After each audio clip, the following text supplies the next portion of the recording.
Nous sommes réunis aujourd'hui ici pour discuter des sujets qui intéressent forcément la jeunesse.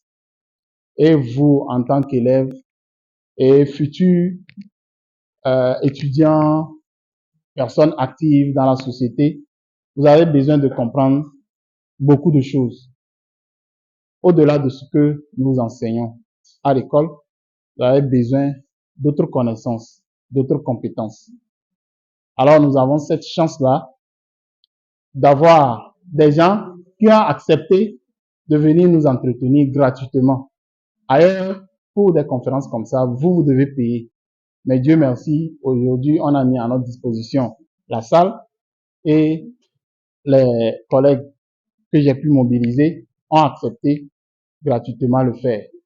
Alors, pour l'ouverture, nous allons laisser la parole au censeur, histoire de nous donner cette autorisation-là pour pouvoir commencer.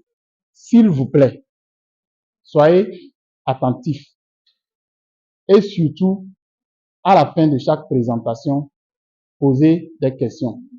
D'ailleurs, ici, nous ne sommes pas en classe, il n'y a pas de pression, vous n'avez pas à avoir peur des regards de vos camarades, vous êtes libre avec votre niveau de langue de pouvoir parler et on va s'entendre clairement. Nous avons seulement peut-être 1h30 à passer, profitez au maximum, découvrir des choses que vous ne savez pas. Je vous remercie. Merci beaucoup, monsieur le présentateur. Cette assise aurait pu se passer sans l'intervention de la direction, mais on nous a fait l'insigne honneur d'ouvrir cette séance, cette activité et cette causerie, disons. Si j'ai quelque chose à dire, c'est qu'il ne faut jamais négliger une opportunité d'apprendre. Ce n'est pas forcément que nous tous nous allons aller jusqu'à l'université. Ce n'est pas forcément que nous tous nous allons trouver du travail dans la fonction publique. Mais si on a acquis des compétences, ça peut nous servir ailleurs. Moi, j'ai eu l'occasion d'aller souvent sur le terrain, dans les associations de femmes. On ne peut pas mettre n'importe qui devant. C'est celle qui a été un peu à l'école. Celle qui a un certain leadership, qui peut conduire un groupe, qui a le sens de un certain minimum de connaissances. Et c'est ici que vous allez l'apprendre, puisque là-bas c'est maths, physique et puis autre chose. Mais ici vous allez apprendre autre chose pour ajouter à ces connaissances-là. Donc, on ne vous a pas rassemblé ici pour que vous veniez être spectateur ou bien causer entre vous quand les collègues vont se tuer ici pour faire passer un message qui va vous servir demain. Donc, s'il vous plaît, prêtez oreille attentive. Profitez, ne sortez pas d'ici sans avoir acquis un minimum qui puisse vous servir demain. Ne pas avoir froid aux yeux, là où vous êtes, tous autant que vous êtes. Peu sont ceux qui peuvent se mettre devant ici pour parler à leurs camarades. Entre vous, hein, à leurs camarades. Tout ça, là, vous allez l'apprendre. Donc, mettez à profit ce temps-là. Les professeurs ont arrêté les cours pour que vous veniez ici. Donc, ne sortez pas d'ici sans avoir acquis des compétences.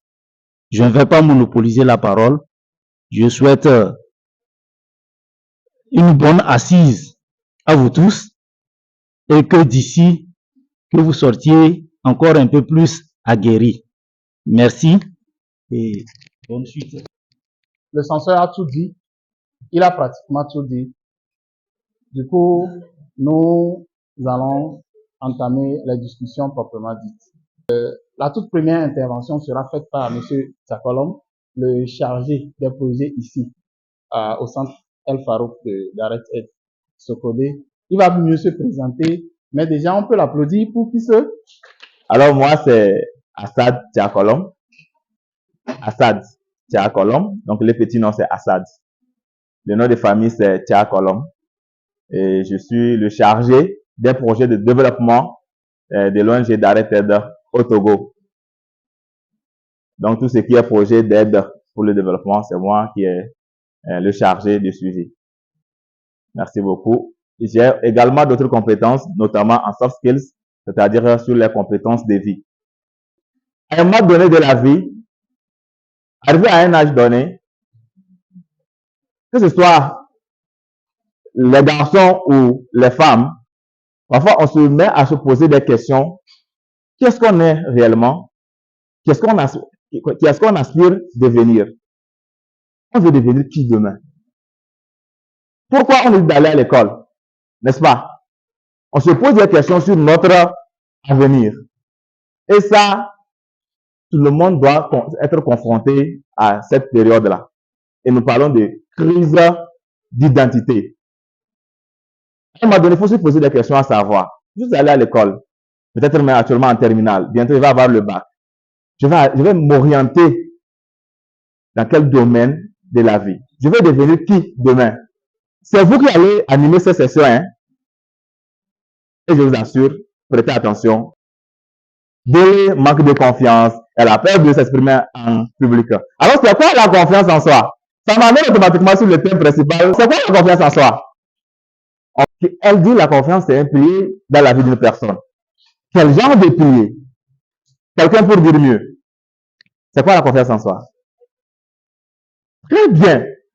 Elle dit la confiance en soi, c'est être sûr de soi. Oui, le fait d'oser.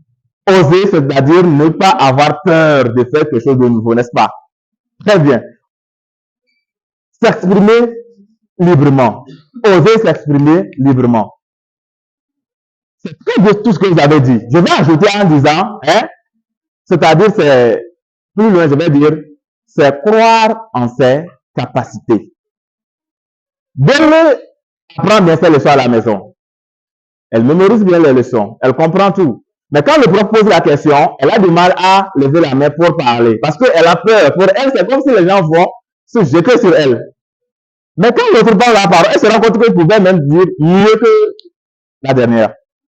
Donc, dès le manque de confiance en elle, elle n'a pas confiance en ses capacités.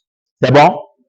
Et à côté, il y a un autre mot qu'on appelle estime de soi. Ensuite, on a abondé sur quoi? Sur la confiance en soi. Ensuite, Monsieur, bon, monsieur, moi j'observe de nos jours qu'il y a de l'injustice. Oui, bon, j'aimerais en savoir plus sur ça. De l'injustice, c'est parce que vous n'avez pas confiance en soi que vous allez peut-être reculer face à de l'injustice. C'est-à-dire que quand tu as confiance en soi, tu sais que tu es raisonnable, tu as tout ce qu'il faut. Et quand on te présente un cas d'injustice, tu vas revendiquer ton droit. Et tu vas aller au bout pour pouvoir corriger cette injustice-là. Donc, vous voyez que vous êtes vraiment dans le thème.